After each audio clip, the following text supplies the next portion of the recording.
Do you feel any responsibility for that? Don't touch my mic, mate. Keep your distance. Why are your bodyguards such thugs, sir?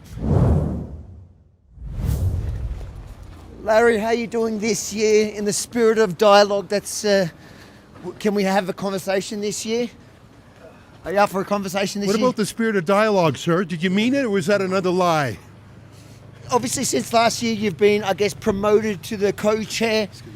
Is that because if you want a job done right, you might as well do it yourself? Last year you took photos of us, sir. What did you do with those photos? Why are you so quiet? What does the spirit of dialogue actually mean, Larry? Does it mean anything? Is it like pretending you care about the carbon footprint coming here on a private jet? Why is your bodyguard pushing me into the street, sir? Just asking you to keep your distance. Excuse me, sir.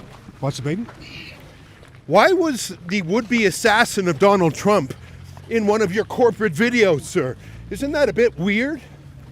Do you feel any responsibility as a Jew in the current climate where there's a rise in anti-Semitism and people blame Jews for everything, saying they want to control the world, and when they need evidence, they point to you? You're the example every anti-Semite gives, and it's hard to fight. Do you feel any responsibility for that? Don't touch my mic, mate.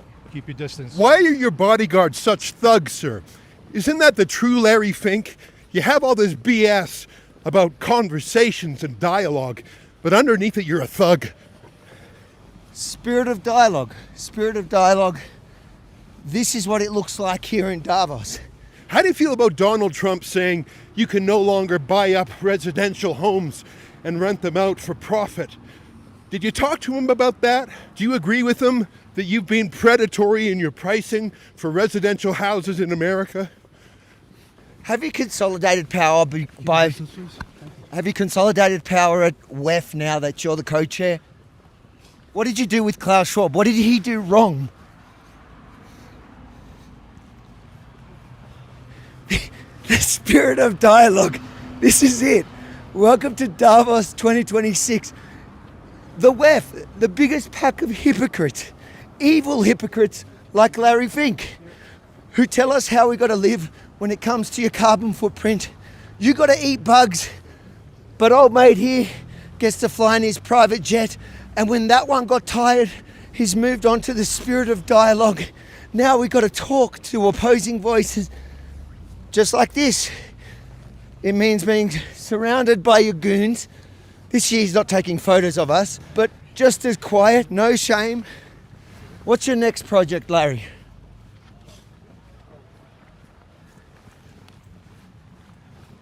Your silence says everything, you know that. Why do you suddenly not care about climate change here at WEF? Why does it seem like nothing here is about carbon footprint? Is that because the AI data centers kind of destroyed that narrative? Will you admit that it was all a scam? Why do you force DEI on the companies in which you invest? Isn't that putting your own ideology ahead of shareholder rate of return? Isn't your fiduciary duty to get the best rate of return instead of imposing your ideology on the companies you invest in? Are you still pushing ESG? I see it everywhere. What score do you think you get this year? What's your social score? You've got fans everywhere, Larry. When was the last time you flew commercial, sir? Or is that just for the little people? What are you thinking about that? Is BlackRock and WEF just the same, just the one organization now? Larry, final word to the world. This is your chance. This is your chance. Larry, no, you don't want to say anything? In the spirit of dialogue, there you go. World Economic Forum 2026. The co-chair and the boss of BlackRock gives you a taste, the perfect example of what they mean when they tell you something. That's Larry Fink. He's the CEO of BlackRock, $20 trillion of assets under management. He's the boss of this place here. Last year, he didn't like talking to us either.